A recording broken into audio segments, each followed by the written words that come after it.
Voltamos com mais um bloco do programa Ponto Final e hoje nós estamos falando sobre os assuntos mais quentes e polêmicos dessa semana. Carlos, vamos começar falando um pouquinho sobre uma questão que aflige a todos e que continua afligindo. Não era mais para estar acontecendo, mas continua. A questão da violência na região metropolitana do Rio. Nós estamos aqui do lado da região metropolitana, né? A região metropolitana não é só a capital, abrange toda essa região ali que tem a Baixada Fluminense, vem até Guapimirim, que seria ali o último município da região metropolitana, mais próximo aqui da gente. E a gente está vendo que mesmo com a presença, né, que no início era ostensiva das Forças Armadas, a violência continua. A linha vermelha continua sendo um ponto nevrálgico onde acontecem arrastões, onde acontecem tiroteios. As pessoas já perderam a conta de quantas vezes elas tiveram que passar pela linha vermelha e foram paradas no meio de arrastões, no meio de tiroteios. É claro que a culpa não é das Forças Armadas, porque as Forças Armadas, se tivessem realmente no comando da situação, eu creio que o resultado já seria diferente.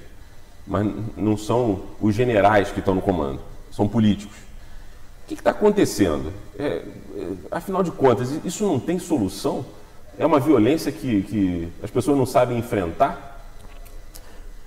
Bom, obrigado pela oportunidade de estar aqui contigo mais uma vez, né? Nós já tivemos a oportunidade de analisar um pouco essa questão da segurança.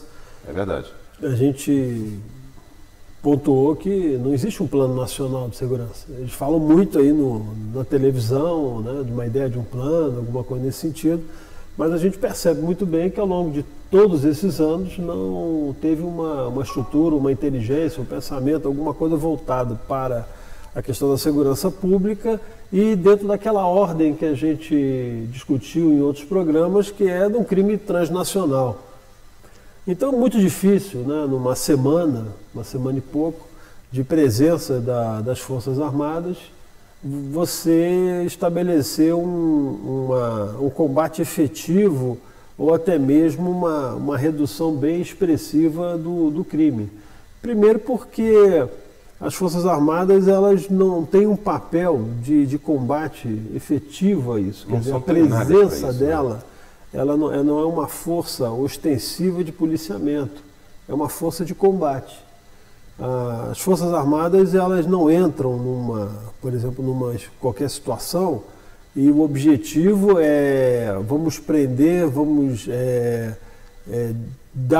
descontinuar o processo criminoso e tal. Não, ela entra para uma eliminação, né? Ela entra de fato para eliminar o inimigo. Quer dizer, a questão não é o criminoso, é o inimigo, né?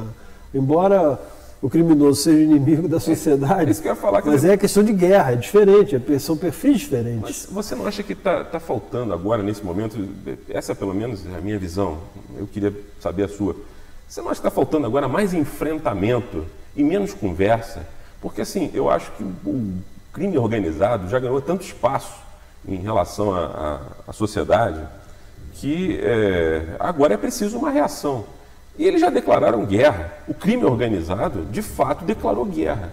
Pode não ser uma declaração de guerra formal, porque não se trata de nações em guerra, mas é uma guerra urbana, cujas vítimas são os cidadãos de bem que pagam imposto. Se está havendo uma guerra, não é cabível uma reação proporcional das Forças Armadas que agora estão aí nesse processo. Quer dizer, porque eu fico ouvindo muito esse papo de direitos humanos, mas os únicos direitos humanos que são defendidos são os direitos humanos dos bandidos. Porque como a gente até analisou, tem a questão do porte de arma, que a gente já analisou em outros programas, o cidadão não pode portar arma. O bandido não quer nem saber de lei, porta armas pesadíssimas, armas de guerra. Então, no meio dessa guerra, será que não é cabível agora? Não chegou a hora? A gente sabe, vão haver baixas? Vão haver baixas. Vão haver mortes de inocentes? Vão, mas só que já estão acontecendo.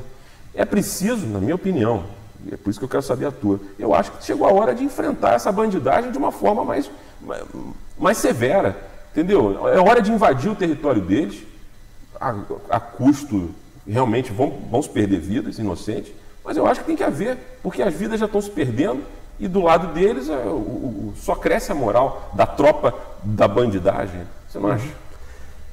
Isso é um assunto muito complicado, porque o militar, ele não é treinado para atacar o seu concidadão. Não estou falando bandido, eu estou falando aquele que, de forma lateral, pode sofrer, vamos dizer assim, uma ação danosa de uma presença mais ostensiva e forte das Forças Armadas. Isso não está no coração de nenhum soldado. É muito difícil. Então, eu imagino, com toda a garantia, que haja um reconhecimento ainda do cenário, reconhecimento ainda da situação em si, para se pontualmente agir. Então, essa colaboração, deve haver troca entre os serviços de informação da Polícia Militar, da Polícia Civil, com o Exército, para um planejamento, e aí sim, de uma coisa mais efetiva e de um ataque formal a essas bases. Eu diria a presença, né, desses bunkers, desses traficantes, a questão dos seus estoques de armamento, munição, até mesmo a condição dos estoques de drogas, os locais. Então, eu acho que essas operações assim, mais pontuais provavelmente devam acontecer no curto prazo. Agora, eu não acredito que haja um processo de invasão de comunidades através de simplesmente entrada, né, e troca de tiro e uma guerra assim deflagrada, porque o custo é muito alto disso, é muito alto. Mas eu acho que o custo já está sendo muito alto agora, porque na verdade... Mas o erro, o que precisa ser dito é o seguinte: a gente às vezes pensa, né, numa realidade momentânea. O que a gente precisa dar crédito e peso àqueles marginais que comandaram as estruturas políticas e que comandam ainda não só no Brasil e no estado do Rio de Janeiro. Então, esse é um grande problema. Então, você não consegue alterar um quadro deletério de anos em 2 semanas, 3 semanas, quadro de operação. Eu sei que a população ela precisa de respostas rápidas. Nós queremos respostas rápidas. Só que elas não vêm, as pessoas precisam entender isso. Os erros que nós cometemos na escolha desses meliantes para dirigir o país e dirigir o estado do Rio de Janeiro tem um custo alto e nós estamos pagando não só na segurança pública, como vão pagar na economia, com o desemprego, na assistência social, no nível de pobreza que o nosso estado está. Então é muito importante a gente observar isso, porque não tem um salvador, não tem alguém que vai chegar e vai resolver o problema com uma mágica, entendeu? Então a gente precisa dizer o seguinte: olha, temos que ter responsabilidade, né, e entender a realidade que a gente vive hoje e dizer, olha, aqueles erros que eu cometi, eu vou, né, de forma responsável, reordenar meu pensamento e minha ação política. Então, eu vou votar diferente, eu vou cobrar diferente, eu vou ter uma ação mais efetiva. As pessoas não podem entregar o seu futuro a terceiros. Elas viram o que dá nisso, né? E aproveitando o gancho que você falou, você me permite aqui, vou até ler uma notícia que saiu agora essa semana e que tem tudo a ver com o que você está falando, que é a questão do Cabral, né? Quer dizer, se muito do que a gente está vendo agora sobre a questão da violência, né? Essa violência desenfreada que a gente está enfrentando na região metropolitana e que de certa forma aqui nos atinge também, porque a gente, apesar de Teresópolis ser considerada a cidade mais tranquila do estado, nós estamos ilhados aqui, nós estamos numa ilha. Quer dizer, a gente não pode se locomover, né? Não pode ir até a capital do nosso estado sem o risco de tomar um tiro, né, uma bala perdida, ou ser assaltado, ou passar por um arrastão na linha vermelha. E o grande responsável por isso, não há dúvida, né, não vamos botar, não estou falando que seja o único, mas o grande responsável por esse caos que nós enfrentamos hoje no estado é o ex-governador Sérgio Cabral, que hoje está preso. E uma notícia que saiu essa semana, eu queria que você analisasse ela para a gente, dessa sua opinião. O Cabral está cogitando uma autodelação. Isso é uma novidade aí no ramo dessas delações premiadas, pelo menos aqui no Brasil, não nos Estados Unidos, já lá não é novidade, mas aqui, né, saiu no Globo aqui. Enquanto vê Sérgio Cabral sustentar nas audiências que a propina era caixa 2 e que a ostentação era paga com sobra de campanha, o advogado do ex-governador, Rodrigo Rocha, pensa em virar o jogo para tentar salvar o seu cliente da guilhotina. Em entrevista ao jornal o Globo, o advogado defendeu o recurso da autodelação. segundo ele, comum nos países onde o instituto da delação premiada já está consolidado. Roca explicou que a autodelação implica confessar os crimes em troca da possibilidade de negociar o tamanho da pena. Ou seja, o Cabral, pelo menos é o que eu estou entendendo daqui, vê se você concorda comigo, como não tem quem delatar para se safar, para diminuir sua pena, o único jeito é ele admitir o que fez, né, para tentar reduzir a pena dele. Quer dizer, chegar e falar, olha, realmente foi isso, não é nada de caixa 2, eu era ladrão mesmo, coisa que nem precisa, né, ele confessar, porque isso é uma coisa tão óbvia que acho que não é mais nem preciso confissão. Mas, enfim, o que você acha dessa questão aí? A autodelação, Cabral, como é que você vê isso?